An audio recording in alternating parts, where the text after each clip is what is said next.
Trojan family, what's up, man? USCJ here. It's the top of the morning. I hope you're getting ready to get out and make some things happen this morning. Listen, man, we got a couple of good little recruiting updates that I want to get to.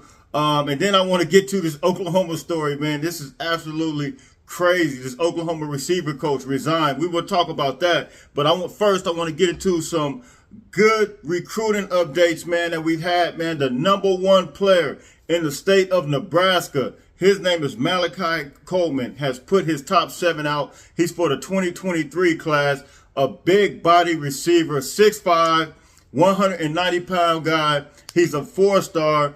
And listen, man, he's the number 7 athlete overall in the 2023 class. And he put out his top 7. He's the 89th player overall, because he's a two-way player. But he's the number 7 overall athlete. And so, listen, man, this guy, he appears to be a good get. And let me tell you guys this. I think getting into the Big Ten Conference, this even helps even more so as it relates to those athletes that are in those Midwest, Ohio's, Michigan, Nebraska areas, Iowa. This is going to really help us because they're going to have an opportunity. Their parents are going to be able to travel to these places when we go play them. You know, when USC go play Nebraska, when USC go play Iowa, USC plays Ohio State, all these different teams. This gives us more recruiting grounds, recruiting bases to recruit on a national level. USC's always been a national brand anyway. We recruited, you remember, is it Brian Cushing? Brian Cushing, I think he came from New Jersey. You had Keith Rivers, somebody like him, came from Florida. So USC's always, Mike Williams, he came from Florida. So USC's always had that national brand, national appeal to all these different players, man. And so even with this even makes it even more broader. Just moving to this conference is going to be able to attract these athletes. So this guy, man, is Malachi Coleman, 6'5", 190-pound, 2023 receiver. And he's getting recruited. He put us down as his top 7. His top 7 schools he just put out, USC's included. The guy has 26 offers overall. And he plays outside receiver. When I looked at some of his film, the guy looks like Calvin Johnson, man. I mean, he runs a 4.4, and I think he ran his best PR, his personal best 100 meters at a 10.46 this past May in the track and field meet that they had out there in Nebraska. In the 200, he ran a 21 in the 200 at 21.26, which is extremely fast for the 200. A guy this big, this fast. So he's a two-way athlete. He plays receiver and he plays defensive end. But I think he's going to lean more toward receiver, just given the fact that he's only 190 pounds. So I think he's not like the guy we just signed, Braylon Shelby. I just heard a report that he's 6'5". You know, I heard they had him listed at 235, but I heard he's now up to 240. So this guy, look, he's a good get. Outside receiver, and here's his schools. His schools are Oklahoma, Michigan, Ohio, Oregon, Ole Miss, Nebraska, Georgia, and USC. So I think USC has a good opportunity, just given the pieces. Like I said, it's when you start talking about recruiting, it's just all about momentum. And momentum right now seems to be on USC side with Tacky Curtis. You got Malachi Nelson, you got Zachariah Branch. Zachariah Branch is a smaller type receiver, which is incredibly. Of course, Mekhi Lemon, he's a smaller receiver compared to this guy. But this guy right here will be a big receiver. Can you imagine having those 3 on the field at the same time from the 2023 class? Zachariah Branch, Mekhi Lemon, and then this guy here, Malachi Coleman, 6'5", 190. It will be absolutely incredible, man. So, listen, you guys hit me in the comment section. You tell me what you think. Like, share, subscribe. USCJ32 on Instagram.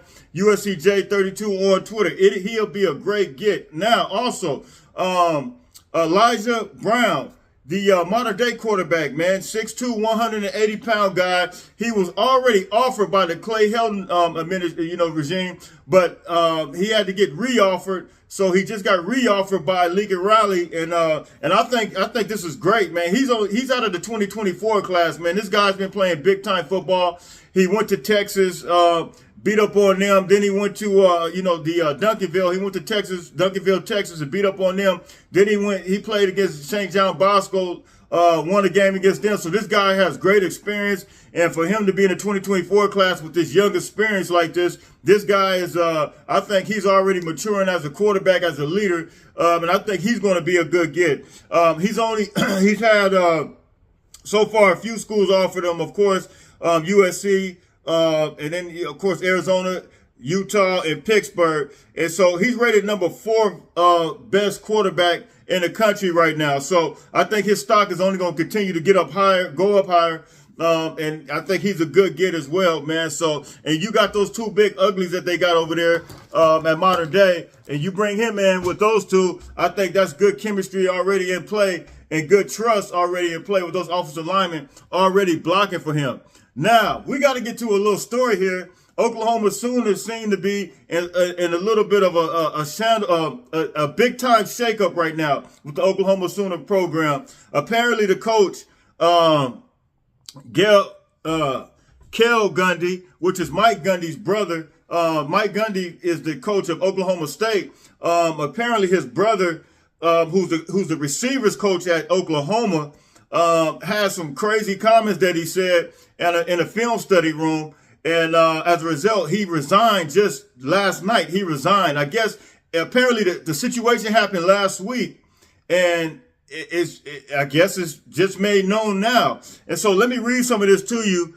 It says this is from Fox Sports. This is from Fox. It says Oklahoma Sooners had a shakeup on their staff Sunday with the start of the 2022 season. Kel Gundy, an assistant head coach for the Sooners, resigned after using offensive language during a film session last week. The 50-year-old made the decision in a statement on social media, and a statement from the school followed. Let's go down.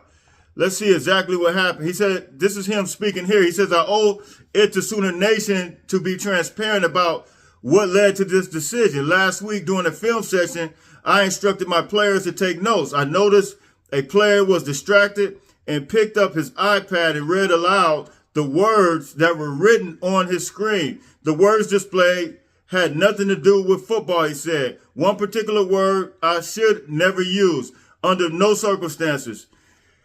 Man, so now apparently I can only imagine what the word was. It wasn't nothing specified. Now I seen some stuff on Twitter that made reference to it. It could have been like a racial slur or something, or a word or something like that. And so a lot of people are on Twitter right now talking about it.